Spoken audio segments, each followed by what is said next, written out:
Welcome to my second video on dynamics.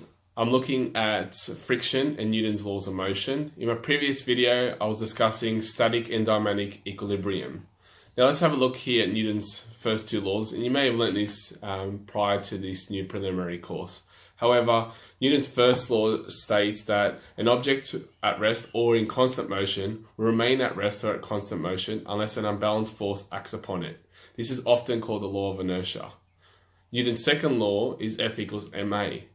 So this is acceleration of object is dependent on two variables. That's the net force acting upon the object and the mass of the object. So let's have a look here now at friction. Friction force is a contact force, and we just discussed that in my previous video, is between the object and the surface. So the coefficient of friction is the value that shows the relationship between the force of friction between the two objects, the normal reaction between the object that are involved. So we've got the weight force acting down and the normal force acting across. We've also got now friction as we're pushing, having a pushing force occur. Okay, so friction is a contact force and it's opposing the motion that is being applied. Okay, so let's have a look now at two different types of friction. They are static friction and dynamic friction. So static friction refers to the friction between two objects when neither are moving, and dynamic friction is when one is moving or both moving against each other.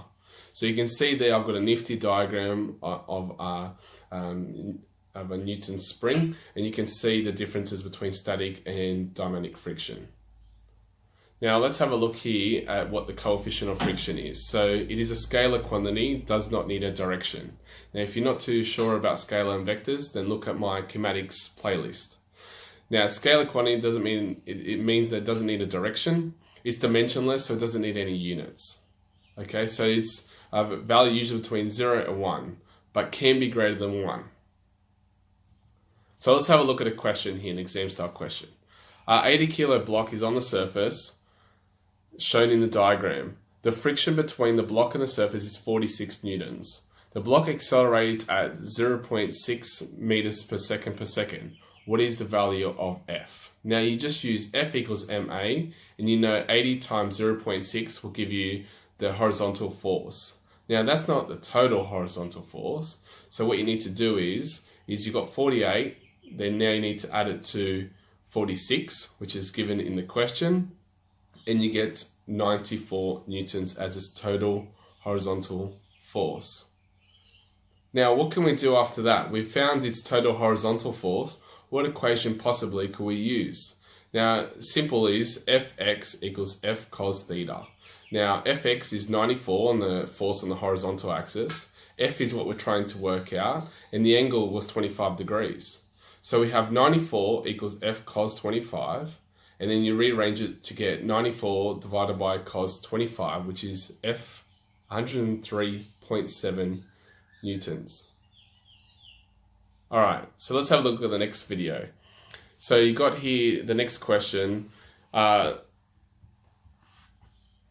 it loads, there we go. A 15 kilo mass is in static equilibrium on a 6-degree incline. What is its minimum value for the frictional force between the mass and the surface? So you got Fy equals F sine theta, Fy equals ma sine theta, because you got the mass and gravity, times sine 6. And on the Fy axis, you got 125.36. Okay? Now you can see that I've inserted ma where it had F, and that will give us the value. Now let's have a look at the third question. Now let's break it up into A and B. A cross-country skier needs 35 newtons of a force to maintain her constant velocity across the snow. If the skier has a mass of 65 kilos, what is the coefficient of the kinetic friction between the skier and the snow? So we've got an equation here, F equals UK FM.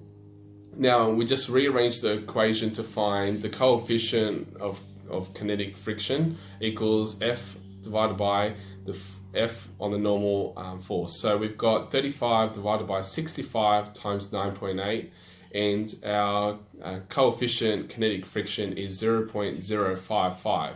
Now it's dimensionless, so we don't need to have a value or units at the end, and it's a scalar quantity. So let's have a look at B. If the coefficient of a static friction between a 4 kilo block and a surface is 0.075, what is the maximum force that can be applied without it moving? So let's have a look here. We've got the same equation as we just answered in A. So you got F equals US, which is static Fn, and you know what US, which is the coefficient of static friction, 0.075, times, now Fn can be rearranged to have MA, so you got 4 times 9.8, and then you got given what F is. Now you're just timing those numbers together and you'll get a value of 2.94 newtons. Now I hope you enjoy watching these videos. I'm going to have many more videos in this dynamics topic or module. Stay tuned. I'm progressing slowly in these videos and I'm trying to have as many exam style questions as possible.